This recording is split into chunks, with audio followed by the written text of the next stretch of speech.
ಸ್ನೇಹಿತರೆ, ನಿಮ್ಗೆ ಆರೋಗ್ಯ ಬೇಕಾ? ಕ್ಯಾನ್ಸರ್, ಬಿಪಿಯಿಂದ ದೂರ ಇರ್ಬೇಕಾ? ಹಾಗಾದ್ರೆ ತಿನ್ನೋ ಎಣ್ಣೆ ಬಗ್ಗೆ ತಿಳಿಯಿರಿ. ಆರೋಗ್ಯ ಭಾಗ್ಯ ನಿಮ್ಮದಾಗಬೇಕಾದ್ರೆ ಈ ಎಪಿಸೋಡ್ ಅನ್ನ ತಪ್ಪದೆ ನೋಡಿ. ಯಾಕಂದ್ರೆ ಹೆಚ್ಚಿನ ರೋಗಗಳಿಗೆ ಮೂಲ ಕಾರಣವೇ ಎಣ್ಣೆ, ಗೊತ್ತಾ? ಒಂದು ಕಾಲ ಇತ್ತು, ಜನ ತೆಂಗಿನಕಾಯಿ, ಎಳ್ಳು, ಶೇಂಗಾ, ಸೂರ್ಯಕಾಂತಿ ಬೀಜವನ್ನ ಗಾಣಕ್ಕೆ ಹಾಕಿ ಶುದ್ಧ ಆರೋಗ್ಯಕರ ಅಡುಗೆ ಎಣ್ಣೆ ತಯಾರಿಸುತ್ತಿದ್ರು. ಹಾಗೆ ತಯಾರಿಸಲಾಗ್ತಿದ್ದ ಎಣ್ಣೆ ನಮ್ಮ ಆರೋಗ್ಯವನ್ನೂ ವೃದ್ಧಿಸುತ್ತಿತ್ತು, ನಮಗೆ ಯಾವ ಕಾಯಿಲೆಗಳು ಬರ್ತಿರ್ಲಿಲ್ಲ. ಆದ್ರೆ ಈಗ ಗಾಣಗಳೆಲ್ಲ ಮಾಯವಾಗಿವೆ.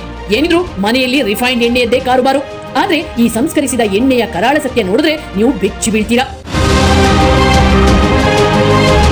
ಎಣ್ಣೆಗೆ ಸೇರಿಸ್ತಾರೆ ಕೆಮಿಕಲ್, ಕಡಿಮೆ ಬೆಲೆ, ಜಿಡ್ಡು ಮುಕ್ತ, ಹಾಳಾಗಲ್ಲ, ಕೊಬ್ಬು ಕಡಿಮೆ, ಹೃದಯಕ್ಕೆ ಒಳ್ಳೆಯದು ಅಂತೆಲ್ಲ ಹೊಗಳಿ ಮರಳು ಮಾಡೋ ಜಾಹೀರಾತುಗಳನ್ನ ನೀವು ನಿತ್ಯ ಮಾಧ್ಯಮಗಳಲ್ಲಿ ನೋಡ್ತಿರ್ತೀರಾ ಅಲ್ವಾ? ಆದ್ರೆ ಅವೆಲ್ಲವೂ ಶುದ್ಧ ಸುಳ್ಳು.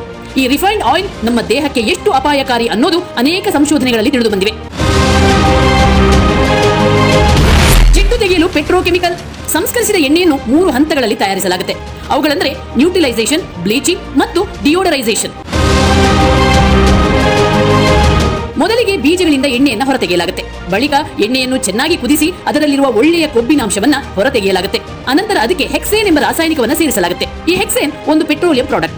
ಇದನ್ನು ಎಣ್ಣೆಯಲ್ಲಿರುವ ಜಿಡ್ಡಿನ ಅಂಶವನ್ನು ತೆಗೆಯಲು ಉಪಯೋಗಿಸುತ್ತಾರೆ. ಹೀಗೆ ನಮಗೆ ಗೊತ್ತಿಲ್ಲದೆ ನಮ್ಮ ದೇಹಕ್ಕೆ ಬೇಕಾಗಿರುವ ಒಳ್ಳೆಯ ಕೊಬ್ಬನ್ನ ಕಳೆದುಕೊಂಡು